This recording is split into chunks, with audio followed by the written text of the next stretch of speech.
Oh my goodness. Good morning, good afternoon, whatever it is for you. I hope you're having a fantastic day.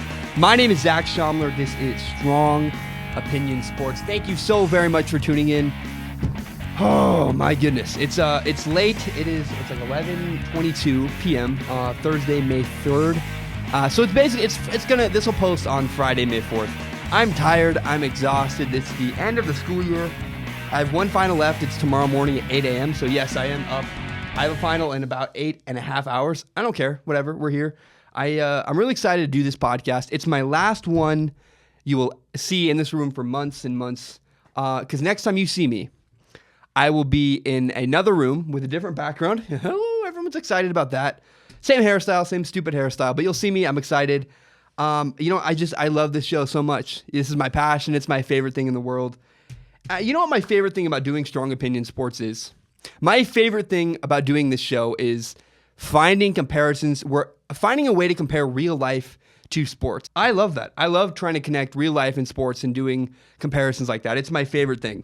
You know, I get comments sometimes that are people saying, stop trying to be like Colin Cowherd. And I'm like, well, first of all, that's dumb for many, many reasons. The first reason that's dumb is, of course I want to be like Colin Cowherd. Colin Cowherd is super successful. That's kind of my idol growing up. And I love his show. I love his format. I'm not necessarily trying to be like him. It's just, that's the content I like. I enjoy making comparisons. That's the kind of broadcasting I like. I find that entertaining. I find it more interesting. I hate Dan Patrick. You know what Dan Patrick is? Dan Patrick is an old, boring guy that I don't want to listen to. I hate his show.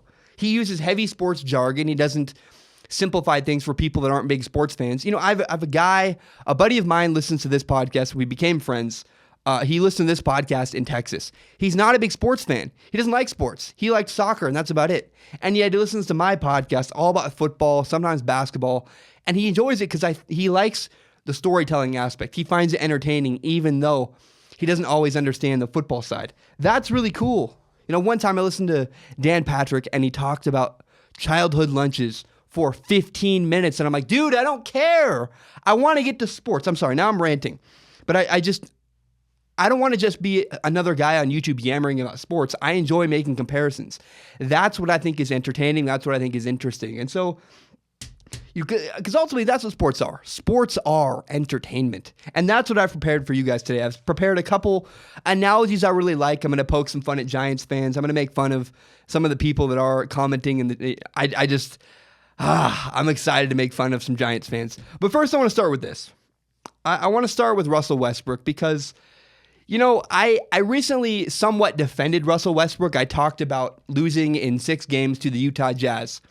And I pointed out, I said, this is not all Russell Westbrook's fault. Losing to the Utah Jazz was not entirely Russell Westbrook's fault. And I had a commenter, a guy named Johnny. Johnny, I love you. You're awesome. I really do. Like, Johnny comments on a lot of stuff. He's great. But he commented, Johnny said, don't you find Russell Westbrook annoying? Like, doesn't Russell Westbrook drive you nuts? And I said, yeah.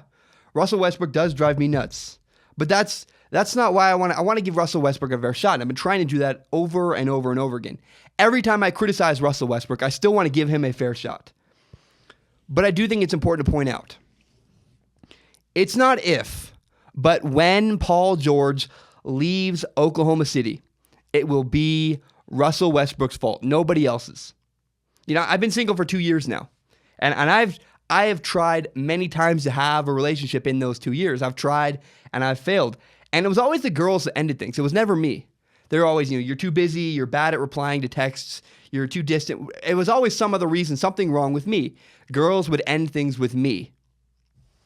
And so I had to look in the mirror. I realized, you know, the constant in every situation is not working out. And the reason is because of me, myself. I looked in the mirror and I realized I am the problem. And what's interesting is people would leave me and go find another relationship and be much happier. And many of the people I had things with that ended and failed are now in very happy, successful relationships a year, year and a half, 6 months later. And so I want to talk about 3 players that recently left Russell Westbrook. Victor Oladipo, Kevin Durant, and James Harden. If you look at the stats, Victor Oladipo left Oklahoma City. His shooting percentage went up, his three-point percentage went up, and he's playing better. Now, you can argue with Victor Oladipo. I think that's, of all the ones you can argue about, this is the best argument for why leaving Russell Westbrook is not clearly... When Victor Oladipo left Russell Westbrook, it's not necessarily Russell Westbrook's fault that he got better, or maybe Russell Westbrook wasn't limiting Victor Oladipo, because Victor Oladipo is only 5 years into the league. Maybe he's a young player. He's developing. He's getting better every year. That's fine. But then you look at Kevin Durant. Kevin Durant left Russell Westbrook. And since he left Russell Westbrook, he's had his 2 best years as a shooter. He won an NBA title. You can argue for sure, without a shadow of a doubt, Kevin Durant is not only happier without Russell Westbrook, he's more productive. He's playing better. He's happier, he's healthier, he's winning games, and he's playing better. The other one's James Harden. Now, James Harden did not necessarily, he did want to get out, right? He wanted more money. That's why he asked to be traded and wanted to be traded, whatever that situation was. But it wasn't like James Harden left Russell Westbrook in free agency. However, we can all admit, since leaving Russell Westbrook, James Harden is more successful. He's happier. He's healthier. He'll probably be the MVP this year. When you look back at that Oklahoma City Thunder team, they had Kevin Durant, James Harden, and Russell Westbrook. What now will be 3 most valuable players in the NBA were on that team all at once. And they all left. They all left Russell Westbrook, and they all found success other places and have been more successful and happier without Russell Westbrook. The point is, if a bunch of people leave you, and when they leave you, they get happier, they're better off, they're in better situations, that means you are the problem. The reason why 6 girls said, I don't want to be with Zach, I'm going to end this, and I'm going to go find someone else, was because of me. I was the problem. Russell Westbrook can say as much as he wants, everybody leaves me, feel bad for me. Well, Russell Westbrook, I don't feel bad for you, because you are the problem. Russell Westbrook is the problem in Oklahoma City. Look in the mirror. Russell Westbrook is hard to play with. He cannot control his emotions. He's weirdly emotional. Remember the Ricky Rubio moment, or times with the media this year. Russell Westbrook lashes out, even with Utah fans. Russell Westbrook refused to give a sales pitch to Paul George. Remember that? Remember that whole saying? Russell Westbrook said, my best sales pitch is I'm going to win a championship. Well, clearly that failed. So how about you just be a good teammate? How about you be nice? People skills. People want to work with people who have good people skills, who treat them well. It sounds like Russell Westbrook wasn't doing the other stuff, because it's great to win championships, to have success. But just because you're rich doesn't necessarily mean your wife will stay with you. You still got to take care of her. And Russell Westbrook did not do the work of taking care of Paul George to make him happy. So look, the reason why everybody leaves Russell Westbrook is because Russell Westbrook is the problem. Russell Westbrook needs to look in the mirror and realize, I have issues. I need to change, or else no one is ever going to want to play with me ever again. I cannot imagine a time right now where a big-time free agent says, you know what? I want to go play with Russell Westbrook. No. If you've been divorced 5 times, you're the problem. There's a reason why supermodels don't want to marry you, because you say, maybe I don't want to go there. But the point is, if everybody leaves you, if nobody wants to be with you, you are the problem. Russell Westbrook is the problem. He needs to look in the mirror and make some self-improvements, or else he will never, ever win an NBA championship. With that being said, I want to continue with Russell Westbrook, because Russell Westbrook recently had an incident where he was yelling at a Utah Jazz fan. And now there's a video of James Harden also yelling at a fan. Well, it's a Utah Jazz fan filming James Harden. The Utah Jazz fan says, "You're the worst flopper in the NBA." And James Harden retaliates.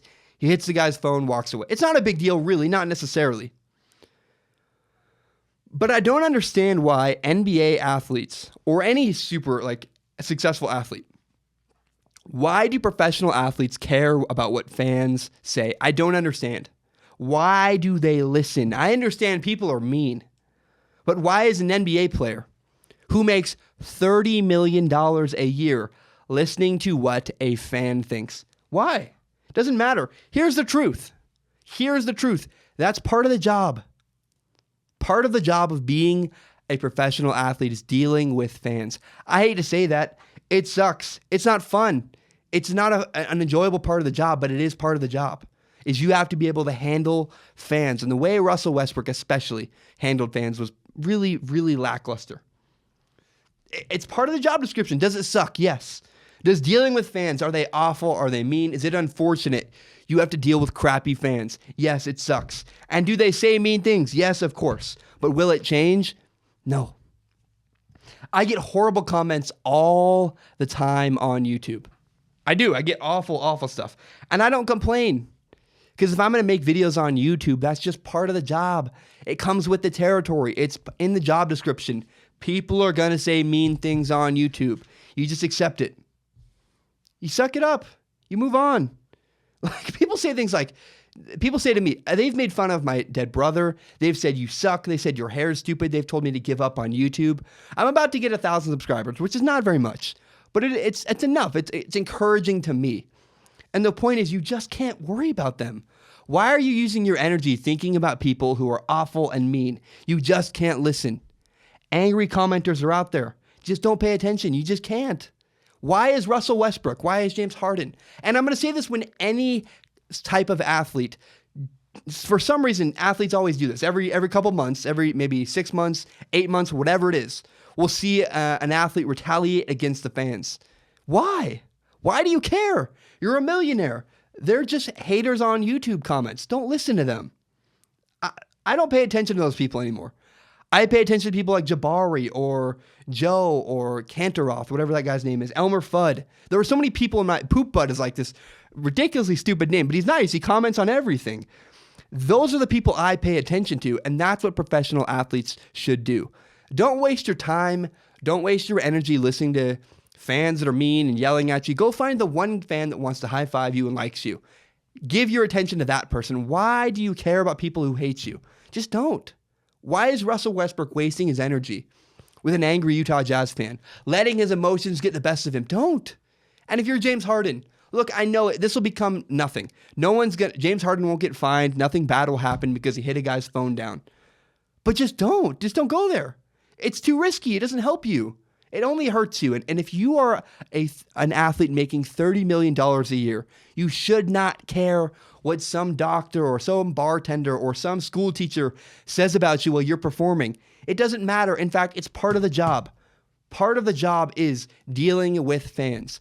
I know that's awful. I know that's not a popular opinion. Most people say they would defend their athletes, but I'm not going to. I've gotten too much hate on YouTube. It's just part of the job. Ignore it, suck it up, and move on. All right, we have a great podcast today. I'm so self-conscious because I don't know how loud this is. We might actually get a noise complaint tonight. I'm really nervous, and I feel like I'm talking really quickly because I'm nervous, and I'm afraid of getting a noise complaint. So today I'm going to comment on the Charles Barkley silliness. He said something. He had to apologize. I think it's all dumb, but we're going to talk about that. We're going to talk about Baker Mayfield. I'm going to triple down. I'm going to triple down on my opinion about the New York Giants. We're going to revisit my 8 teams. I think there are 8 teams who can win the Super Bowl. We're going to revisit that. A lot of you guys were mad. You guys hated that list. There are 3 teams I left off. We're going to revisit that, kind of have a deeper discussion. It'll be fun. And then there's one quarterback that you aren't thinking about. And in a couple years, you will be. So I'm going to put a guy on your radar, a guy you've probably never heard of. And if you have, you're not thinking about him anymore. I'm going to put a quarterback on your radar, and that's going to be really fun. That's how I will close out the show. Remember, you can subscribe to Strong Opinion Sports on iTunes, on SoundCloud, and on YouTube. You can find the full entire hour-long podcast on YouTube, as well as my best, most interesting clips. Tell your friends about this show. If you like Strong Opinion Sports as much as I do, help me grow this podcast by telling your friends about this show. All right. Do I sound tired? Dude, I'm beat, man. Oh my gosh. I'm excited. I'm taking about a week, a little under a week off. Not really. I'm going to go work in Bozeman, but it'll be nice to not have school. And as much as I love YouTube, I want to write and really get more thought into these shows than I've been doing. So I'm really excited to kind of take a week off to sit and write a ton and really prepare a great show. I can't wait for that. So I want to talk about this first. A friend of mine called me earlier this week. They were having relationship issues. And so my friend's boyfriend broke up with her. They're now on a break. And we all know what that means. When you go on a break, it's done. And what he told her was this weird sticky line I didn't really understand. He said, I won't date you because you don't value community enough. I was like, what does that mean? Like, what are you talking about? Is that a joke? What do you mean she doesn't value community enough? That's not even, there's no substance there. It doesn't mean anything. It's just buzzword. You're saying things because it sounds smart. It sounds like something, it sounds like a good reason to break up with someone. It's not, by the way. It was stupid. And I've been noticing that we do the same thing with quarterbacks. Everybody's saying all this stuff. You know, Baker Mayfield, he's a winner. Why? Well, it doesn't matter. That doesn't even mean anything. There's no substance. Just like saying some buzzword, oh, she doesn't value community. Do you know what that actually means? You can't define it. When she confronted him, she said, what does that mean? He said, well, you don't hang out with your friends enough. It's like, it's just some crap your mom told you. When you tell me Baker Mayfield should be the number 1 overall pick because he's a winner, that has no substance. That means basically nothing. You know who's a winner? Jalen Hurts. Jalen Hurts, the Alabama quarterback. I believe he's like 26-2 in the last 2 years. I mean, he's unbelievable. He's a winner. Ooh, it means nothing. Being a quote-unquote winner in college does not actually mean you're a great quarterback. Because a lot of people win games. And it's just annoying to me that the Browns especially keep throwing around Browns fans, people defending Baker Mayfield, even their general manager. The one phrase, I can get over the rest. The one phrase that kills me is Baker Mayfield is a winner. That means nothing. Look, I believe in Baker Mayfield. I like him. He's good at reading defenses. He's got good enough arm strength. He's got incredible accuracy. Baker Mayfield, I'm even okay with Browns coaches saying Baker Mayfield has overcome a lot of adversity in his life. When people say that, if the Browns coaches and the Browns fans would say, we like Baker Mayfield because he walked on twice. When the going gets tough, he doesn't give up. That's more substance than he's a winner. Because he's a winner doesn't mean anything. Or even say this. You could even say we believe in Baker Mayfield as a leader. I like that more than he's a winner. The one, just please, for the love of God, stop saying Baker Mayfield is a winner. That means nothing. It's stupid. It's ridiculous. Colt McCoy's a winner. Colt Brennan, Kellen Moore, Jalen Hurts. There are so many quarterbacks in college that are quote-unquote winners. Doesn't mean anything. So stop throwing that language around. Do not, please, for the love of God, do not call Baker Mayfield a winner. It means nothing. All right. Have you ever made fun of a really super confident person? Someone who feels secure. Have you ever made fun of someone like that? It's not very fun. You're like, you're ugly. And they're like, no, I'm not. Go away. Like, it doesn't bother them at all. Then my good friend Andrew, for example, he's really, really smart. He goes to a really intense, really good college. If I called him dumb, he would just laugh me off. He'd go, I'm not dumb. I'm in this is expensive college. He has self-confidence. He's not worried about that. But what if Andrew was not self-confident? What if Andrew was insecure about his smarts? He kind of struggled. Every night he'd go to bed and go, am I smart? I don't know. And then when you criticized him and called him dumb, he'd go, ugh, and it would crush him. He'd get all mad. He'd get offended because he's afraid that my joke has some truth in it. When there's some truth there, it offends people even more. It bothers them more. That is what's happening with Giants fans right now. Yes, I'm trolling them even more. I don't care. Giants fans are the most sensitive people I've met in a long, long time. It's ridiculous. So I criticized the Giants the other day, about a week, right after the draft, last Friday, when the Giants drafted Saquon Barkley and passed on Sam Darnold. I said that was a massive, massive mistake, and I've doubled down on it. I am tripling down on it right now. That was a huge mistake. Look, I think Saquon Barkley is going to be successful, but come to me in 2 to 3 years when the Giants are not in the playoffs and the Jets are, because the Giants don't have a quarterback and the Jets do. The main comment I keep getting on YouTube is this. Giants fans will say, we can find another quarterback. Oh, we'll get another quarterback. We can always find a quarterback. Really? Franchise quarterbacks don't grow on trees. I don't understand where this notion comes from. We can always just find another quarterback as if there's a huge abundance of them. They're everywhere. You can always find them. That's not true. That's not true at all. So I want to go back in history. Johnny Unitas. The last time Johnny Unitas started for the Colts was 1972. They were still in Baltimore. And it wasn't until 1999, over 20 years later, in a different city, that the Colts drafted Peyton Manning. Over 20 years before they had another great quarterback. Or how about this, the Browns? The Browns had Bernie Kosar in 1996. 22 years later, in 2018, they have Baker Mayfield, Baker Mayfield might be a franchise quarterback, but they've tried over and over and over again, and they've failed. How about this? The Tennessee Titans. In 2005, Steve McNair had his last start as the Tennessee Titans quarterback. And it wasn't until 10 years later they got Marcus Mariota in 2015. That was 10 years of misery between Vince Young and Jake Locker, Kerry Collins, Zach Mettenberger. The point is, quarterbacks do not grow on trees. You can't just, we'll just get another quarterback. It doesn't work like that. You had an opportunity to get one, and you decided not to. The Giants passed on a franchise quarterback and drafted a running back instead. It's unforgivable. It's a huge, massive mistake. I will say that until the day I die. Even look at the Giants themselves. Phil Simms made his last start as the Giants starting quarterback in 1993. Phil Simms won Super Bowls. And then guess what? It wasn't until 2005 the Giants got Eli Manning. Over 12 years. Are you really willing to risk the next 12 years without a quarterback, Giants fans? Because you had one and you passed on him. And admit it, it was a huge mistake. You're insecure about it. That's why you're angry. You're going to say, we're not angry because we're insecure. We're angry because you're wrong.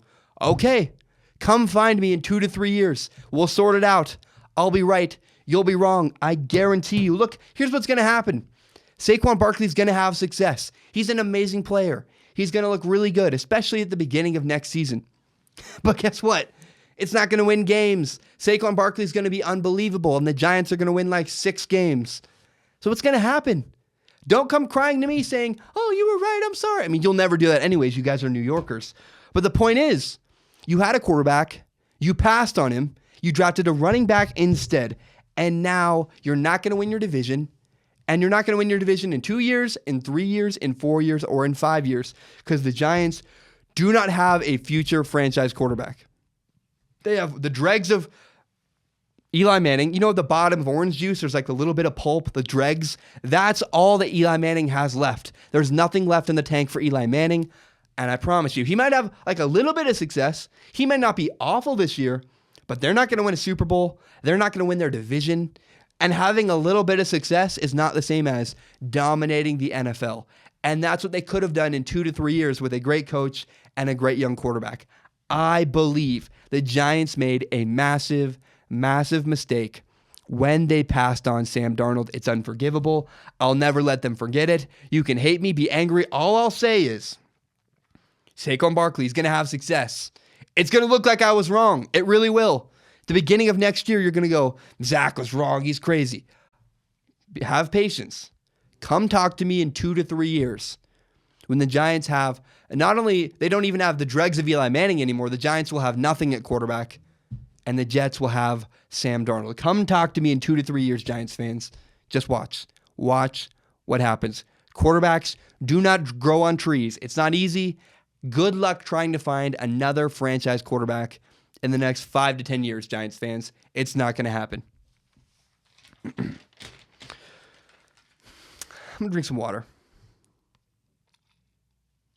You know, my goal on this show, my goal is to be interesting. I'm not trying to be right. I don't care about being right. I throw about I say 40 opinions a week. I'm not going to be right every time. It just doesn't happen. I try to be interesting. I want to be entertaining. I I want to be honest. I want to be authentic. I'll never lie to you guys. I don't want a bunch of yes men, though. I don't want a bunch of people that the only reason they subscribe to my channel, the only reason they listen to my podcast is because they agree with me all the time. That would be weird, and that would suck. I enjoy, for the record, I love when you guys push back. I also like when you're like, yeah, Zach, you're right. You're so smart. But I also really like when people say, you're wrong. I'm going to challenge you. I don't believe in what you're saying. I think you're off. I enjoy that. I really do. I think it's fun. Because I want to make you think. I want to make you argue with me. And if you disagree with me, please leave a comment in the leave a YouTube comment and tell me how you feel. I tried to say YouTube comment section, and that didn't quite work. The point is, if you don't agree with me, fine. You don't. I don't expect you to. In fact, I even really like it when you guys say, hey, I don't agree with you, and here's why. I embrace that. I enjoy that. Please do that. And I want to heavily discuss a couple comments I got with unhappy commenters. People saying, hey, you did this thing. We didn't like it. So last episode, I made a list of 8 teams I believe could win the Super Bowl. It was only 8. It was very limited. I made a list, and everybody got angry. The 8 teams were the Patriots, the Eagles, the Packers, the Steelers, the Saints, the Rams, the Vikings, and the Cowboys. Those are my 8 teams. I also had 3 fringe teams. I said the Texans, the Chargers, and the 49ers probably won't win a Super Bowl, but they're on the fringe. They're close. They're not there yet, but they're close. And the main complaint on this YouTube video, I got a lot of the same comment. It was, where are the Panthers, the Falcons, and the Jaguars? Now, truthfully, I'll be honest. I can admit this. The Jaguars and the Falcons should have been on the fringe list. There should have been 5 fringe teams. Fine. Should have been the Texans, Chargers, 49ers, Jaguars, and Falcons. But let's be honest. Truthfully, I do not believe the Jaguars, the Falcons, or the Panthers can win a Super Bowl next year. I just don't. The Saints are going to win the NFC South. The Saints will win the NFC South. Drew Brees, Sean Payton, they're going to win their division. And then maybe the Falcons make a wild card spot. Maybe in the ultra competitive NFC. I don't know that that's going to happen. I mean, look, I wasn't going to put 7 NFC teams and 3 AFC teams on a top 10 list of teams that could win the Super Bowl because I don't think there are 7 teams in the NFC that can win the Super Bowl. I just don't. I don't believe that. The Panthers and the Falcons, they're not going to even win their own division, and I don't think that's how you win a Super Bowl. I don't. You're not going to home field advantage. It's happened. It's not impossible. I think the Giants did it once, but it's not likely. And I don't believe in things that aren't likely. This was a list of things that are likely, possible, that I really strongly believe could win a Super Bowl. I don't really strongly believe the Falcons could win a Super Bowl. Here's why. We'll start with the Jaguars actually first. The reason I don't believe the Jaguars can win a Super Bowl is because they play in an ultra-competitive division. The Texans are going to win the division. And then you still have the Colts, who will have Andrew Luck, and the Tennessee Titans, who made a Super Bowl. The AFC South is no cakewalk. It's tough. It's competitive. And the Jaguars are probably going to take a step back. And the other reason is this. The Jaguars quarterback is Blake Bortles. Blake Bortles has never once given me a reason to believe in him. I don't hate him. I like him. But let's be honest, last year Blake Bortles had a chance to beat Tom Brady and he did not make it happen. He did not capitalize when he had the opportunity. If he beats Tom Brady, maybe it would raise my belief in him. It'd be like, oh wow, Blake Bortles can play big in huge moments and win. But I've never seen that from Blake Bortles. He did okay. Like, they did beat the Steelers. Like, congratulations. But that's less impressive than going head-to-head with Tom Brady, and you didn't pull it out. And I just do not believe in Blake Bortles in big moments. I don't think Blake Bortles will win you a Super Bowl, at least not next year. He could keep improving, right? It could happen someday, but not next year. Next year is not the year Blake Bortles will win a Super Bowl. So why not the Falcons? Why not the Panthers? I have the same basic problem with both the Falcons and the Panthers. It's their quarterbacks. Cam Newton and Matt Ryan. Both of them have won the NFL MVP. Ironically, kind of weird, right? And I don't believe in them. I don't. I simply don't believe in those guys. I don't believe in Cam because Cam's immature. And that really, really scares me. I would not want Cam Newton leading my franchise. It would scare me. I would be far, far away from any team led by Cam Newton. I just do not believe in Cam Newton as a leader of a football team. That's not the guy I would trust to go win a Super Bowl. But if you look at his stats show me this. He's had one great year. Cam Newton has 1 year that's kind of an outlier from the rest of his stats. So in 2015, Cam Newton had 35 touchdowns and 10 interceptions. And that's great. That's awesome. He won MVP. But if you take that year out, he averages 20 touchdowns and 14 interceptions. 20 touchdowns and 14 interceptions is what Cam Newton averages if you take out the stats from 2015. And that's not a Super Bowl winning quarterback. That's not an impressive guy. Cam Newton is really streaky. He had one great year where the stars aligned, and that seems like it's about it. Name the signature win for Cam Newton. Name the big win. Can you think of one? Can you think of the big game in the fourth quarter where Cam Newton stepped up and made it happen? I don't. I will give him credit. In the playoffs last year, Falcons, it was Saints and Panthers, I believe. I think that's the wild card matchup. All I remember from the game was that Cam Newton was taking shot after shot after shot, and he stepped up and he almost won the game. Almost. He didn't win the game, but he showed guts, and I did like that. But truth is, I just don't believe in Cam Newton and his ability to win a Super Bowl. And I do not believe in Matt Ryan either. Look again, Matt Ryan, he won an MVP 1 year. He has this 1 year, this great outlier year, and if you take that away, he's just not consistent enough. He's not this amazing quarterback. He's good, but he's not Drew Brees. He's not Tom Brady. He's not Big Ben. He's not Aaron Rodgers. I like Matt Ryan. He's not a top-tier quarterback. He's a tier 2 quarterback. It's the truth. That's how I feel. And not to mention the 1 year that Matt Ryan just absolutely dominated. He had Kyle Shanahan. He had this incredible, incredible offensive coordinator who appears to make every quarterback he's around, even in the vicinity of, incredibly good. He won a game last year. Kyle Shanahan won a game with C.J. Beathard at quarterback. Okay. All right. Kyle Shanahan can do anything with any quarterback, apparently. And if you give him a guy like Matt Ryan, who's good, works hard, does his job, he's going to succeed and go to new heights. That's just how it is. But right now, Matt Ryan has Steve Sarkisian. And I don't believe in Steve Sarkisian. I don't. He's not a horrible person, but I don't think he's a great offensive coordinator, and that does not help Matt Ryan. You already have Matt Ryan, a guy who looks kind of like he had one fluky great year. Then you pair him with an offensive coordinator he doesn't seem to work very well with, and I don't believe in that. I just don't. I think Matt Ryan's going to have a good year. He's going to have good numbers. Calvin Ridley's going to go off. Julio Jones is going to be fantastic. But I do not believe in Matt Ryan's chances to win a Super Bowl. If I had to bet money on it, I'm not betting on Matt Ryan. No way. So I don't believe the Falcons, the Panthers, or the Jaguars can win a Super Bowl. A lot of it is because of their quarterback. Some of it is because of their division, and I simply do not believe in those three teams. So, I could have made you guys happy. I could have put the Falcons and the Jaguars kind of in the fringe. That's really where they belong. That's fine. I'll admit that when I was wrong about that. But I don't believe they can win a Super Bowl. I just don't. I'm good. I don't believe in them. And I think it is interesting. If I'm going to tell you why I don't believe in those three teams, I should tell you again why I believe in the 8 teams I listed.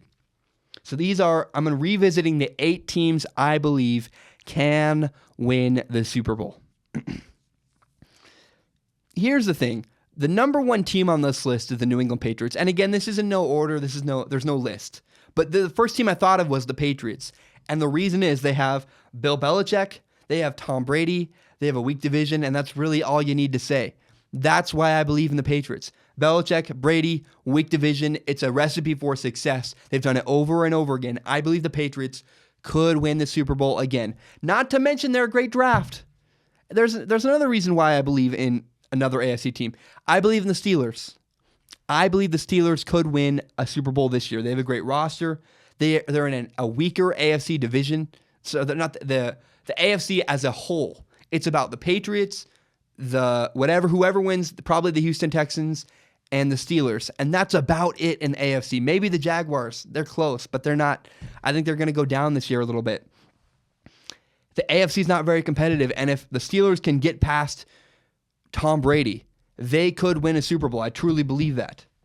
Not to mention they have a great roster, and the Patriots could be down. We've seen all this turmoil this offseason with the Patriots.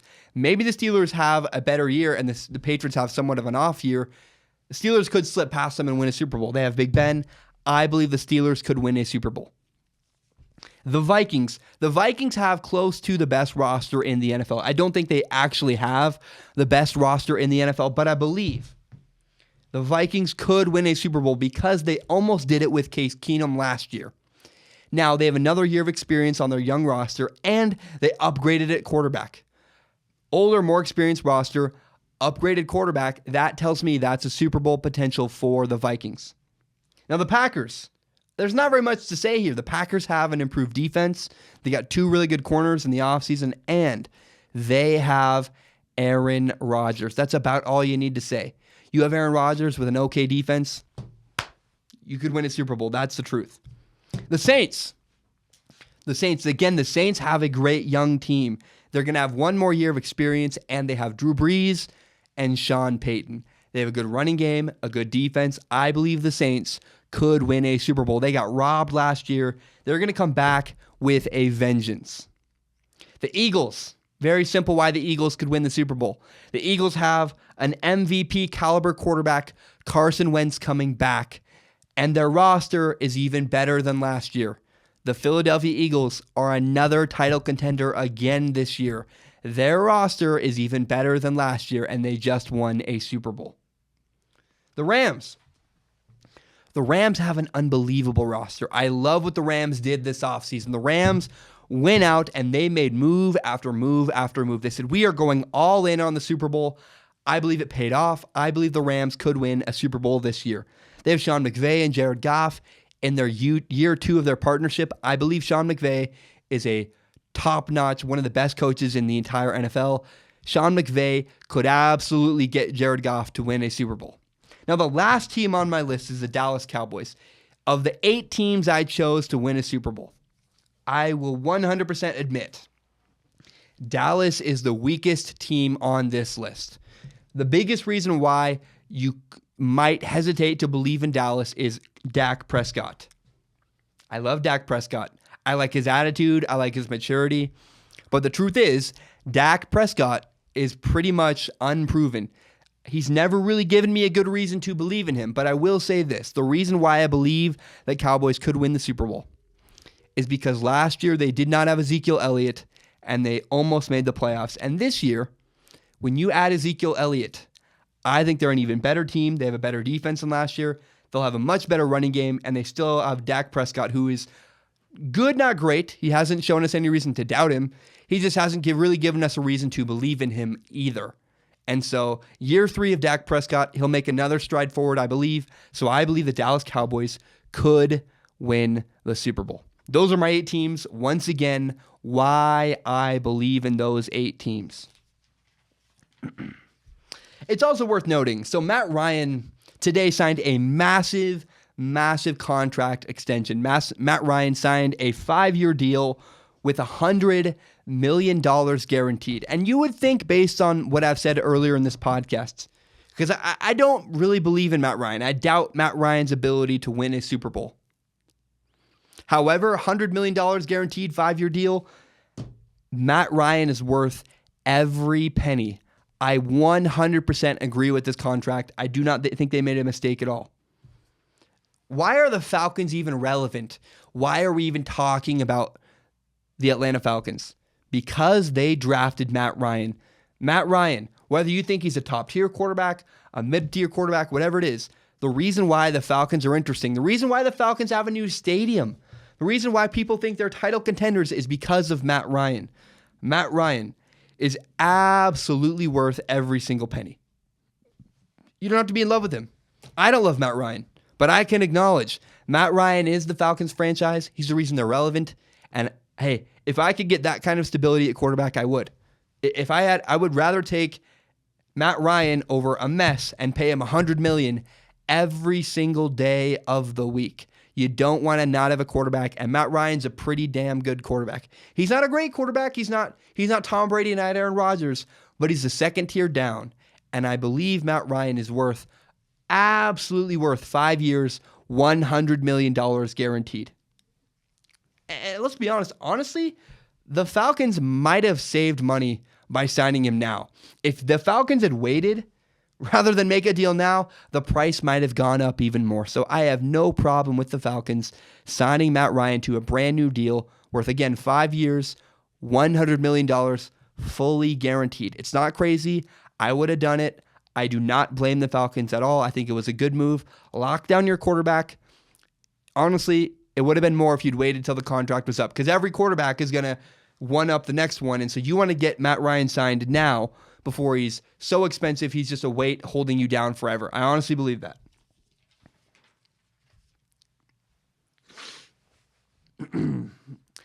I want to comment on Charles Barkley, because the other day Charles Barkley said something that just offended everybody, made everybody mad for some reason, and I really want to play the clip, because I saw it and was like, I don't agree with everybody else's response. This is what Charles Barkley said.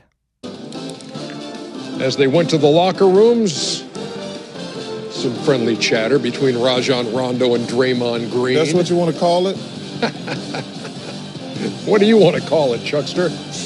I just want somebody to punch him in the face. Which one? American Express halftime report. I really do. I just want somebody to punch him in the face. Why you don't like Draymond? J in Atlanta. I want to punch him in the face. Why you don't like Draymond? I'm just telling you, I want to punch his ass in the face. I do. So I want to give you guys some context from this clip. Prior to Charles Barkley saying this, Draymond Green is being an absolute punk. He's treating the Pelicans like crap. He's throwing his body around. He's playing really chippy, and I love Draymond Green. I really would love to play with him on the same team, but as much as I would love to play with Draymond Green, I would hate to play against him. And I think it's interesting when Charles Barkley says, man, I want to see someone punch him in the face. I want to ask, is anybody offended? Is anybody like, oh, I'm so hurt. I can't believe he said that. Why are people offended by this? I don't understand. You realize Draymond Green is a millionaire playing professional basketball. I don't get it. Now, I understand why this is a bad thing to say. The reason why you don't say, man, I want to see him get punched, is because you don't want to hear little kids, you don't want little kids to hear him say that. The fear is little kids will hear Charles Barkley say this and think, oh, now it's okay for me to punch people. You don't want that. You don't want to hurt or corrupt little children at all. But can I tell you what's really annoying about this? Many, many people on ESPN right now are saying, oh, it's awful. He shouldn't be saying that. The children. Think of the children. We don't want to corrupt the kids. And Charles Barkley, his free speech and him saying whatever he wants, it's bad for basketball, because what if the children see it? And then ESPN turns around and posts on their Instagram exactly what Charles Barkley said. If it's really that awful, if it's really that bad, you wouldn't share it with the world. You wouldn't use it. You wouldn't promote it. You wouldn't retweet it. But that's exactly what ESPN has done. They made a bigger deal out of it than a smaller deal. If anyone at ESPN actually believed it was such a bad thing, he should have never said it, they wouldn't be talking about it at all. They would simply hide it, bury it, and pretend it didn't exist.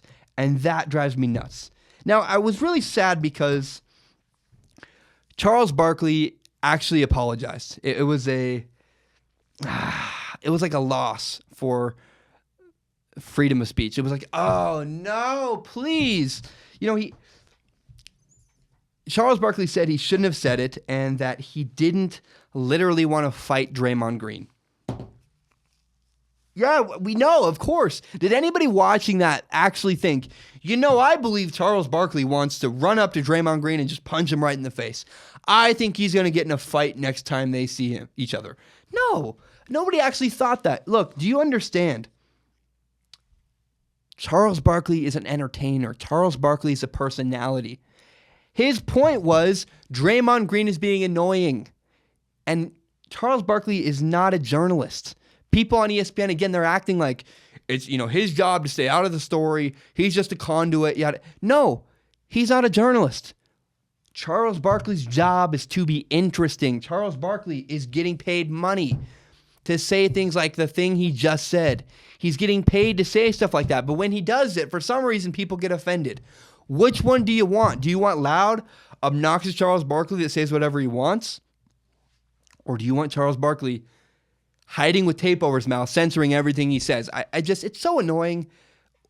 I don't think anybody who actually watches basketball was offended by this. I think it was just people on the outside on Twitter that were like, I can't believe someone would say that. It's like, when's the last time you watched an NBA game? I never watched an NBA game, so why are you offended? It doesn't bother. It doesn't even affect you. Relax, Zach. I just was frustrated because it was a petty thing ESPN got really mad about, and I was like, this is so dumb. If ESPN's really that mad about it, they wouldn't be showing it everywhere. That was my biggest problem with the Charles Barkley stuff. It didn't bother me. He said it, I laughed at it, and I moved on with my life. We don't need to focus on it. And if you don't know that punching people randomly because you're mad at them is a bad thing, you shouldn't be watching. I don't know. I just don't. How do you live your life? You should know right from wrong. You should know punching people is not a good thing. But as an off-color joke, it works. It was okay. It didn't bother me at all. Me personally, if it bothered you, I'm sorry it bothered you. But for me, Charles Barkley's comments didn't bother me in the slightest. All right. I want to, everybody keeps picking LeBron James to lose. And I just don't understand. They're saying, he's going to lose to the Pacers. Oh no. And next, he's going to lose to the Raptors. The Raptors have a ton of depth. And currently, as of tonight, LeBron James is now up 2-0 on the Toronto Raptors. And tonight, in the game tonight, which they blew out the Raptors, LeBron James shot 68%. He had 43 points. He played fantastic. And I just do not understand why everybody keeps betting against LeBron James. I don't get it. I never will. LeBron James has never given us a reason to doubt him. He's never slipped up. He's never given us a reason to say, you know what, I think now LeBron James is going to go. I think now LeBron James is suddenly not going to be the best player in basketball. Because guess what? He's going on 15 years in a row without any decline at all. I don't understand. Until LeBron James gives us a reason to doubt him, why are we doubting him? You're just so ready to move on from LeBron James. It's like, relax. He's still incredible. He's still the best player in the world. There are two people in my lifetime that have defied all logic. LeBron James and Tom Brady. Tom Brady, I don't know how in the world a man at 40 years old won the NFL MVP. That shouldn't happen. That shouldn't work that way. It should be impossible. And the other one's LeBron James. 15 years into the league, averaging 37 minutes a night, played all 82 games of this NBA season. And LeBron James is playing amazing. He's not giving us any reason to think LeBron James will not be back in the NBA Finals again this year. So I'm telling you now, I am predicting LeBron James to win the East and go play the Warriors again in the NBA Finals. He's not giving us any reason to doubt him. And until LeBron James starts slipping, I'm not going to jump off the LeBron James ship. I just don't have any reason to doubt LeBron James. I'm telling you now, LeBron James will once again be in the NBA Finals. It'll be Warriors and Cavs again. The Warriors will win in 4. That is what is going to happen. And you know what's really amazing about LeBron James? I've watched my whole life. And first of all, I watched the 10-minute version of the Toronto Raptors, Cleveland Cavaliers highlight version, because I didn't watch the game. I'm busy. I'm in the middle of finals. But I watched it. I was eating dinner and I watched the 10-minute abbreviated version. My God, LeBron James can shoot. It is like, oh my goodness, this guy is so incredibly talented at shooting a basketball. It's like, what's really amazing about that is LeBron James didn't come into the league as a shooter. He's improved. He's gotten better. That's unheard of. John Wall, been in the league how many years? Can't shoot? I mean, how many guys are not great three-point shooters and they've never developed it? LeBron James developed a three-point shooting game, and that is so crazy. It's so cool. Go watch the highlights from Game 2, Raptors, Cavaliers. LeBron James is like back. He's like running away. He'll turn. He'll throw up a shot and just it's how does that go in over and over and over again? And he kept making shots that were like getting more and more increasingly ridiculous. These ridiculous fadeaways, and I was just like, man, LeBron James is so stinking good. I just not to, I don't know. I just was like, I was blown away. Okay. So we just had this incredible draft class. We had Sam Darnold, Josh Rosen, Baker Mayfield. There's all these quarterbacks every year. We're like, which ones this year are the NFL guys? And, it looks like next year, for example, Drew Lock, the quarterback out of Missouri's the up-and-coming big quarterback for next year's NFL draft class. I want to put a guy on your radar, a guy you've never heard of, and if you have heard of him, you forgot about him. Because in a couple of years, we're going to be talking about Jacob Eason at the NFL draft. I promise you. I can almost guarantee Jacob Eason, the quarterback from the University of Washington, will be an NFL top pick at quarterback. I can see it now. If you don't know who Jacob Eason was, I'm going to refresh your memory. He played quarterback at Georgia last year. He got hurt in the first game. He started 2 years ago, started as a true freshman all year.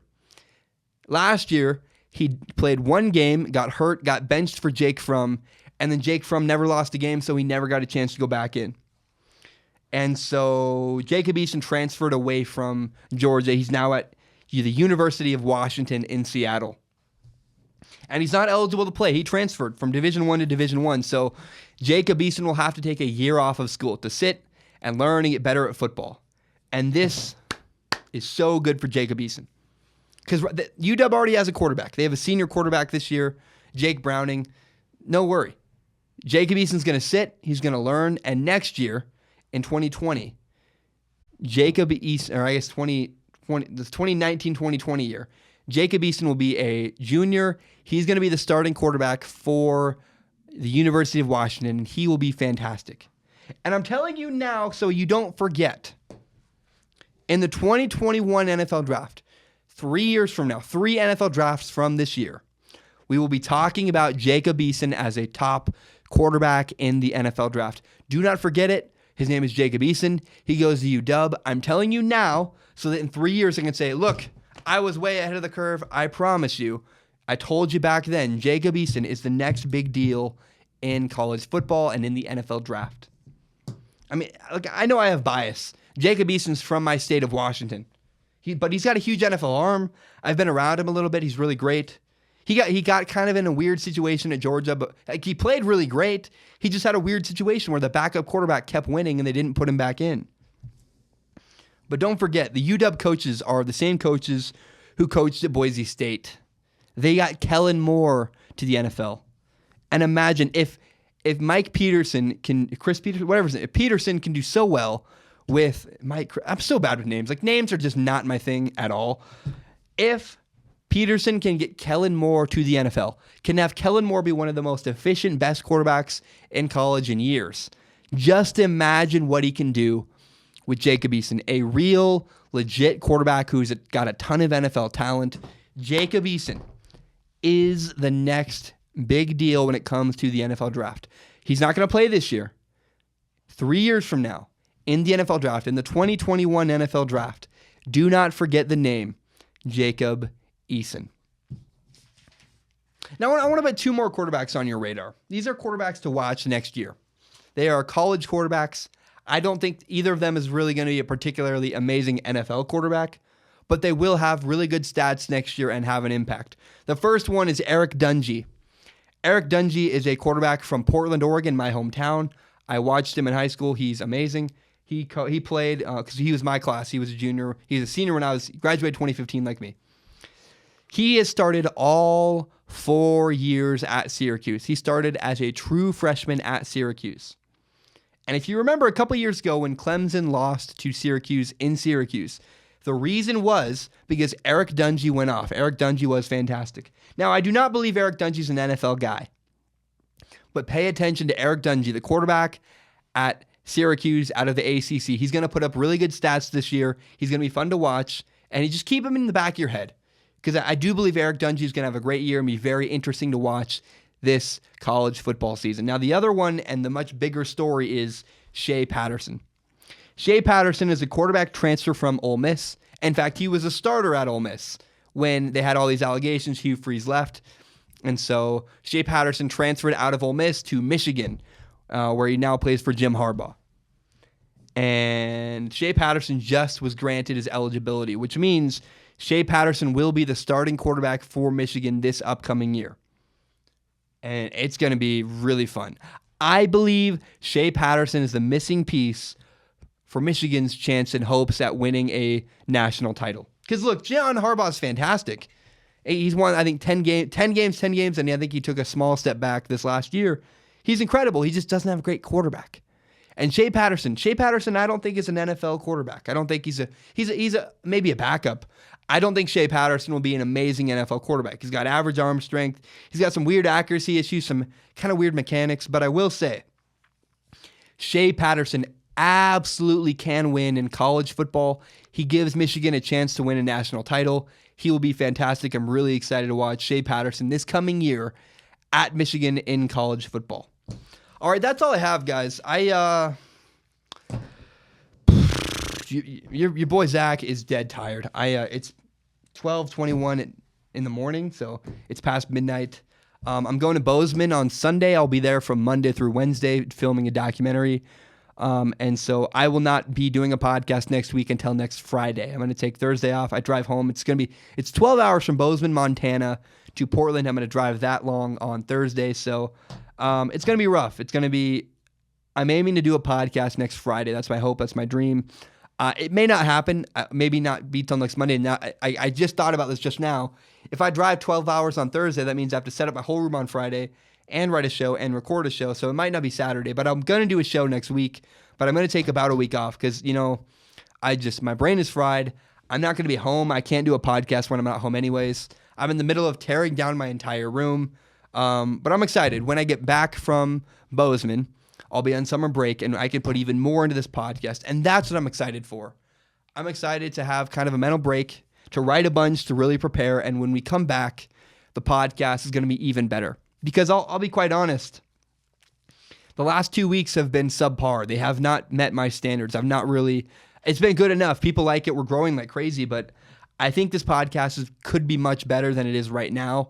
And it's just been hard to manage finals and work. I'm working 3 jobs and finals and my podcast, and it's a lot. So I'm excited. I'll be back next Friday. Remember, you can subscribe to Strong Opinion Sports on iTunes, on SoundCloud, and on YouTube. You can find the full entire hour-long podcast on YouTube, as well as my best, most interesting clips. Tell your friends about Strong Opinion Sports. If you like Strong Opinion Sports as much as I do, help me grow this podcast by telling your friends about this show. All right. Next time you see me, I'll be in a different room with a different background, a different wall. Will not be gray anymore. And so I appreciate you guys. I hope you're hanging in there. I'm dead tired. And I will see you next Friday.